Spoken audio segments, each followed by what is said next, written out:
Hey, what's going on, guys? Welcome back to the channel. So it's been a long time since we discussed Star Wars Hunters here on the channel. As many of us know, the game is shutting down permanently on October 1st, 2025. Bummer, I know, and I wish I had some positive news to share. Unfortunately, I don't. Today, though, we do have some news about the game, or should I say the status of the game, and that is in an interview from the Game Business Show with Zynga CEO Frank Gabot, titled Star Wars Hunters Was No Failure. Now, the entire interview isn't about Star Wars Hunters, but a decent chunk of it is. So what I'm going to do is jump to that point in the interview, give it a watch, and I give my raw thoughts about what he's got to say. I don't know what that is. This is brought to my attention by longtime channel member and fellow Hunters player, Mr. Pood. Thank you for that, Pood. So I thought, let's jump in, see what he's got to say, give a raw reaction, and yeah, find out if there's any details about the closure of the game that we were not aware of. Anyway, let's go. Yeah. But I'm interested to know, because I saw early doors Star Wars Hunters and I thought that looked quite exciting, but it didn't seem to have worked out. What didn't work there?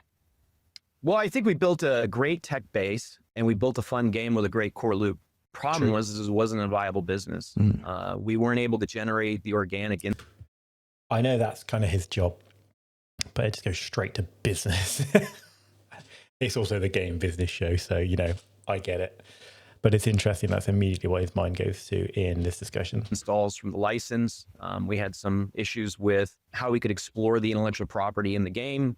Could you play Darth Vader? Could you not? That sort of thing. And ultimately, That's an interesting point. You know, it's one of the main points that a lot of people who didn't play the game raised, that they weren't necessarily keen with the cast of characters that were available to them. The Hunters, of course, as opposed to sort of mainline known Star Wars characters, definitely puts people off. So a fair point raised, I guess. Does seem to be putting the buck onto Lucasfilm a little bit here, though. Let's continue to see what he's got to say. Found was we ended up with a cross-platform game on Switch and mobile that ran perfectly. It was fun, but it didn't engage over the long term, and it wasn't a viable business. And so one of the things that you find in running studios and game teams is sometimes you'll miss on the first shot, but there's something of value in it. You learn something about the market. You also learn about your team. And then ultimately, you have many times some great leads and a great tech base. Yeah, it's rough to hear that, I think. As a fan of the game, who truly enjoyed the world that we were given, it's really rough to hear it used almost like in an analytical sense as like I'm not saying an experiment, but he's just kind of throwing it to the wayside saying, yeah, well, it failed, but we learned X, Y, and Z. We got this metric and this data and so on and so forth. I would have rather it not been at the expense of my favorite game, but again, I kind of get where he's coming from, and as a CEO of a business, these are the things he needs to be thinking of. I'm not shilling for Zynga, trust me, I'm just being realistic.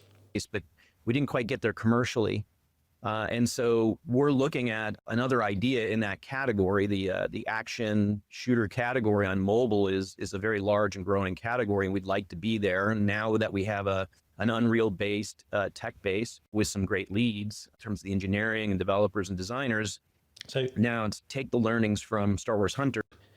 He seems to be saying here that they're going to take the Hunter's tech engine and, I guess, gameplay loop and apply it to something else. I mean, that could be fun if you enjoyed Hunters based on its gameplay loop as opposed to the IP in particular. I guess that could be quite fun. That does, to me, just sound like they're going to pretty much rip that and drop it somewhere else. Maybe something to keep an eye on. We'll see. And apply it to another shot on goal with another intellectual property. Exactly that, with another Ian Livingston in the UK, he calls it, there's no such thing as failure, it's all just success, work in progress, which is a... I love that. I'm going to use that.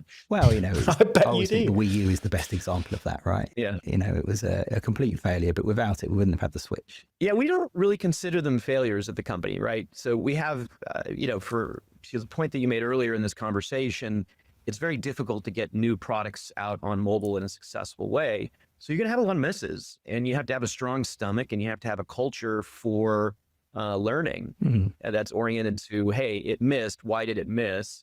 Why don't we try this instead? And so for every game that doesn't reach its full potential in the market, we go back, post-mortem it, figure out what went right, what went wrong on the team, on the tech, on the go-to-market. I mean, I think we know what one of the biggest issues was with Hunters, and that was marketing. The game was just not marketed well, I don't think, at all. And I think that's a pretty sort of widespread consensus is I, as a player of this game, I'm following it everywhere. I barely saw any ads for it. And I don't know whether that's just a geographical thing, me being based in the UK. Was it not advertised heavily here? Was it more in, the East or in Europe or even overseas in the States? But me in the UK, I just didn't really see advertisements of this, whether it be on Facebook, Instagram. And if I did see anything, it's because I went out of my way to follow specific accounts to see it.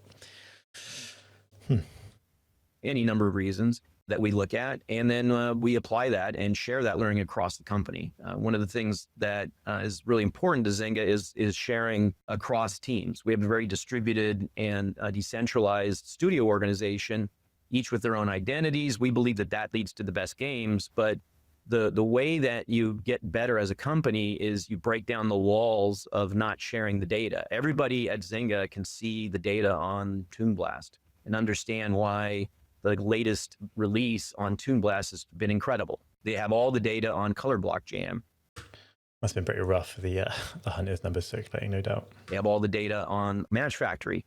And so game teams that are working on new games, or even game teams on live services, are sharing and looking at those techniques and being inspired by it. So when a new game comes out from a particular studio and is a big hit, it gets better because of it. If a game comes out and misses for whatever reason, everybody gets better because of it, because they see.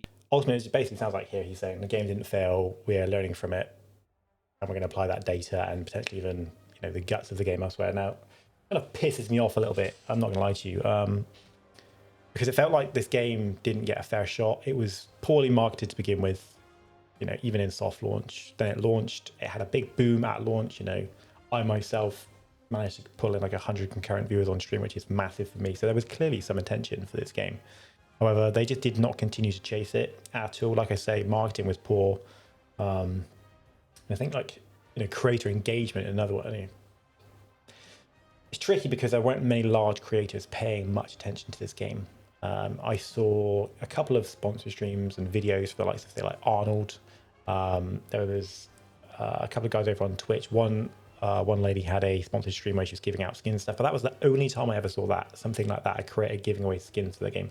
One time. And it's stuff like that. They really need to engage with some of the larger Star Wars creators, the likes of Sammy Boy. I know Split Screen got a video that he did with them, an ad-based video. Great, but push it. You need to be pushing loads of people to do this. And they just didn't do that at all. It felt very lackluster.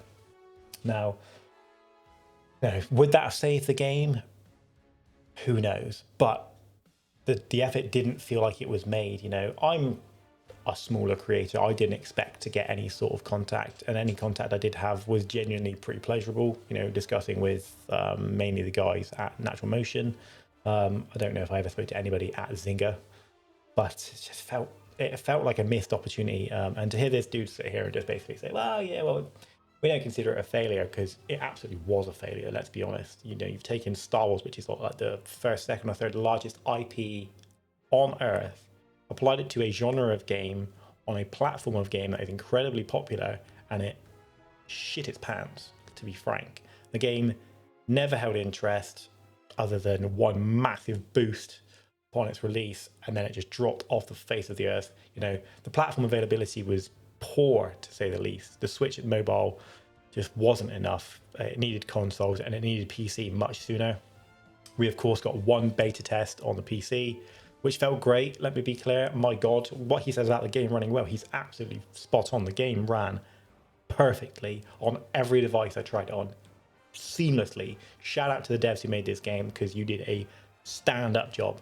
However, regardless of how well those devs did, in my opinion, the game has ultimately ended up where it's ended up today. Mr. CEO here seems to think that lessons will be learned and it'll be applied to a new IP with some of the same tech and some of the same lessons learned going forward. My opinion on that is I feel pretty burned by Zynga with Star Wars Hunters, and I, won't be the first to jump in and try out whatever their next shot is under a new IP, whatever that may be. Internally, I would be very happy if the Legacy of Hunters led to a fantastic second game under the same sort of genre. However, I'll be watching with a cautious eye, I think, as opposed to diving in headfirst and sort of putting my eggs in one basket again.